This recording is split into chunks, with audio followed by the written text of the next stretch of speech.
Hello all welcome to my channel my life style corner. మీరు కానీ మన ఛానల్ని ఫస్ట్ టైం చూసినట్లయితే సబ్స్క్రైబ్ చేసేసుకోండి, లైక్ షేర్ అండ్ కమెంట్ కూడా చేయండి. సో ఇవాళ మన వీడియో ఏంటంటే ఇన్స్టెంట్స్గా దోశ బ్యాటర్ ప్రిపేర్ చేసుకొని అప్పటికప్పుడే మనం దోశ అయితే ప్రిపేర్ చేసుకోవచ్చు అనమాట. సో దీన్నే మనం పప్పుల దోశ అని మేమైతే అంటాము.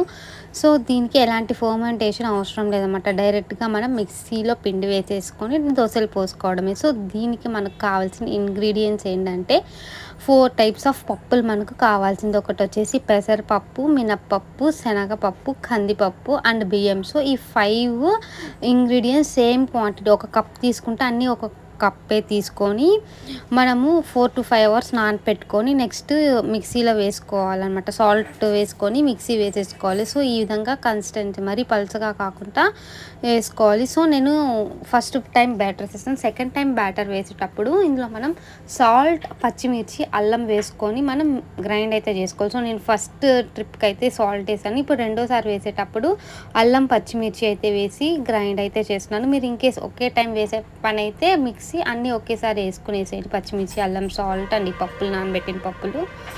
సో ఈ విధంగా వేసుకునేసి మనం బాగా గ్రైండ్గా మరీ పల్సగా ఉండకూడదు, దోల్చి రావుంట ఫస్ట్ కొంచెం థిక్గానే మనం కన్సిస్టెన్సీ అయితే చేసుకోవాలి. నెక్స్ట్ ఇందులో మనము ఆనియన్స్ ఫ్రై చేసే అయితే వేయాలన్నమాట. సో దీనికి కావాల్సింది వచ్చేసి ఆవాలు, జీలకర్ర, మినపప్పు, పోపుకి ఎండుమిర్చి, కరివేపాకు అండ్ ఆనియన్స్. సో ఇవన్నీ ఆయిల్లో లైట్గా ఫ్రై చేసి ఈ దోశ బ్యాటర్లో అయితే వేసేయాలి.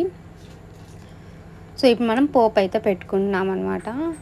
ఒక్క ఎండుమిర్చి, కొంచెం కరివేపాకు, ఆవాల గింజలు, ఆనియన్ వేసేసి జస్ట్ ఊరికే లైట్గా వేపుకొని ఈ దోశ బ్యాటర్లో అయితే వేసేసుకోవాలి. నెక్స్ట్ ఇప్పుడు మనం థిక్గా ఉంది కదా కన్సిస్టెన్సీ, మనం చూసుకోవాలి దోశకు వస్తుందా రాదా అని చెప్పేసి. ఇన్కేస్ మరీ థిక్గా ఉంటే కొంచెం వాటర్ పోసుకొని దోశ బ్యాటర్ కన్సిస్టెన్సీలోకి మనం తీసుకునేసి సరిపోతుంది అనమాట. సో ఈ విధంగా మనం దోశ బ్యాటర్ని అయితే ప్రిపేర్ చేసుకోవాలి. ఇందులో సోడా అలాంటివంతా ఏం వేయక్కర్లేదు.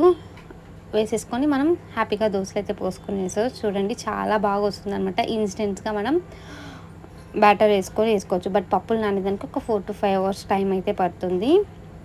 సో ఈ విధంగా కొంచెం గోల్డెన్ బ్రౌన్ కలర్ వచ్చేంత వరకు దోశ అయితే